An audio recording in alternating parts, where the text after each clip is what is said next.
All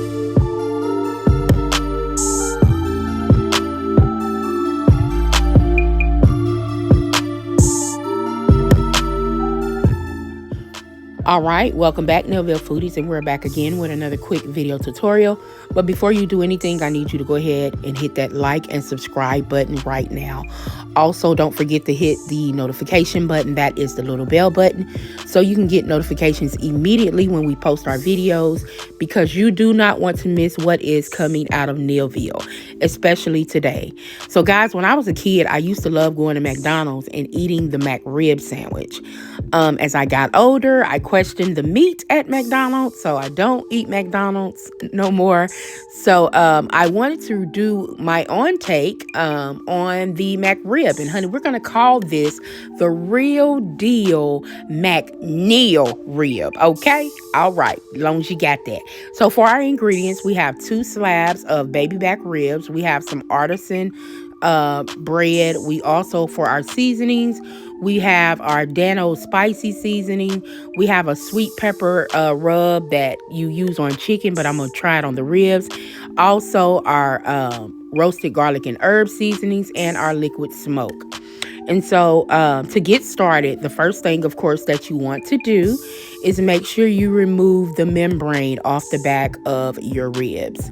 That is it's a very thin white color. Kind of like, I ain't gonna say plastic, but yeah, your ribs will taste like plastic if you don't remove it. And so once you get that removed, you are now ready to season your ribs. And what I did, I went ahead and got out some mustard too, because I wanted my dry rub to stick to my ribs. And so this is what it looks like when you remove that membrane from your ribs. And so the next step is we want to take some liquid smoke, and remember, a little goes a long way. And so what I'm going to do, because I want a little smokiness to these ribs, because I'm doing them in the oven, so not on the grill. We can't grill at our apartment, so you have to work with what you have. And so what I'm going to do is I put a little in my hand, and I'm going to spread that all over the back of my ribs. Then I'm going to just take a line of mustard and also spread that, and I'm doing this so that the seasonings can stick. Your ribs will not taste like mustard. If you don't like mustard, you don't have to worry about the taste of mustard in your ribs. This is just to allow the seasonings to thicken, and we're going to do that to both sides of our ribs. But first we want to go ahead and add our seasonings, and this is a mixture of all of those seasonings. Guys, I did not do measurements. Honey, you just let the spirit lead you. It's your kitchen, so do what you want. If you like more of one seasoning than the other, go for what you know. It's about making this your own recipe, okay? And so we're just kind of speeding this up a little bit. Like I said, what you do to one side, you want to do to the other side. And of course, we got our liquid smoke out again, and then we're going to do our mustard, and then we're going to be adding our seasonings to this.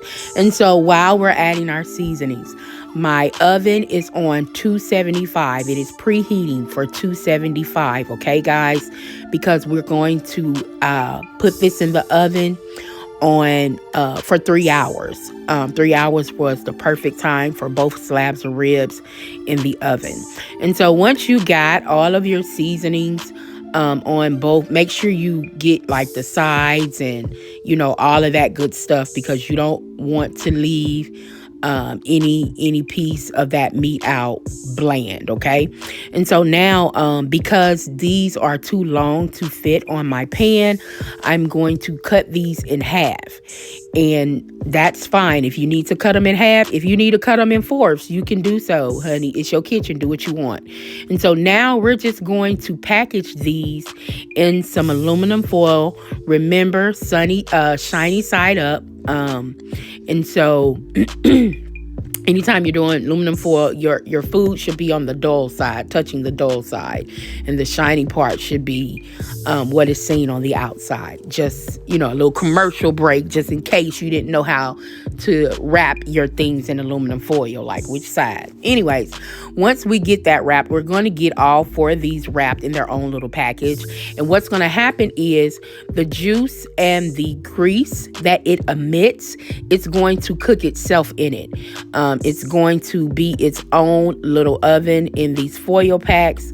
Like I said, we're going to get all of these packed up and on our pan.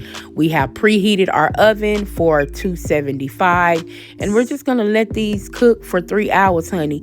And I'm just making sure that, they are tightly sealed so they can cook properly in this aluminum foil. Once after 3 hours was up, guys, we took these out of the oven, and as you see, the juice is flowing. But that ain't even the part I want you to see. I want you to see how easy these bones come up out of these ribs. They were so tender and juicy, okay? Watch what happens, how easy it was for me to remove that bone.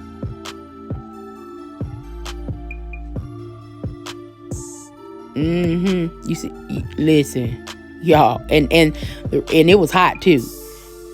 But yeah, just that easy.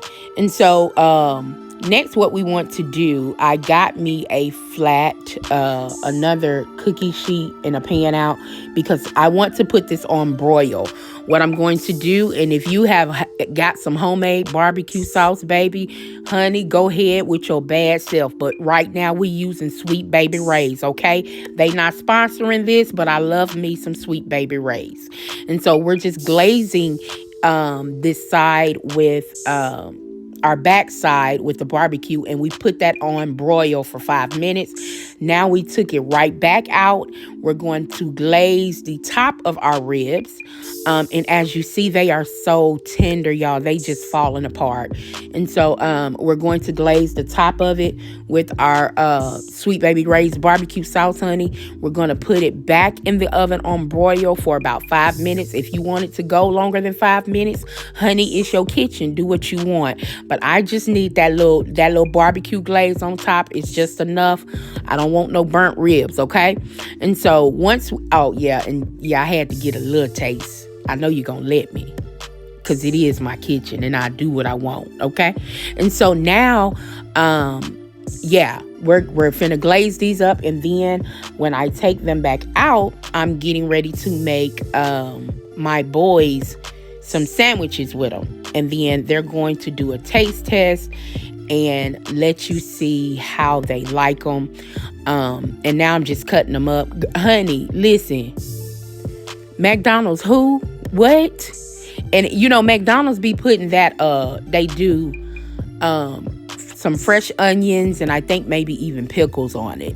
And I had some spicy pickles out, but that'll be for me for later. Them boys don't know nothing about that. So what we're doing, we're making them a good old sandwich, and then we finna let them try it out and taste it to tell you guys how they liked it, or even if they didn't like it. But if they didn't, they gonna eat it anyway, because this ain't that type of house, baby. If you don't want what I cook, you don't eat. Go on to bed. I don't care. Okay. All right. So stay tuned, guys. We'll be right back. Okay, guys, so we have Christopher and Malachi tonight, who's going to be doing our taste test on our McNeal McRib Sandwich. And so they are ready to tell us how they like it. Look how tender that rib is. Yeah, the bone just fell out of them.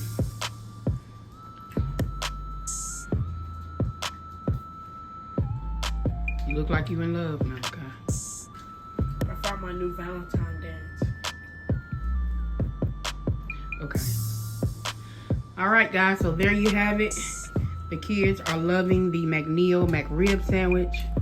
I figured if McDonald's can do a little McRib with that little flimsy meat, let's do a real McRib. the McNeal. All right. Hope y'all enjoyed this video. Please like and subscribe. Don't forget to share these videos. Also, it is Rosh Hashanah, right? Rosh Hashanah, and I'm cooking pork. But hey, that's beside the point. Jesus ripped the veil, okay? So we could go to the Father to ourselves, but we still want to honor that holiday, the first of the year. This is the year of open doors and an open refrigerator. Please close my fridge. Thank you. Why is it not closed? It's probably something stuck. It's the dresser. So thank you guys for tuning in once again. We appreciate you all. Have a happy holiday. Remember, baby, it's your kitchen. Do what you want. Taught girl.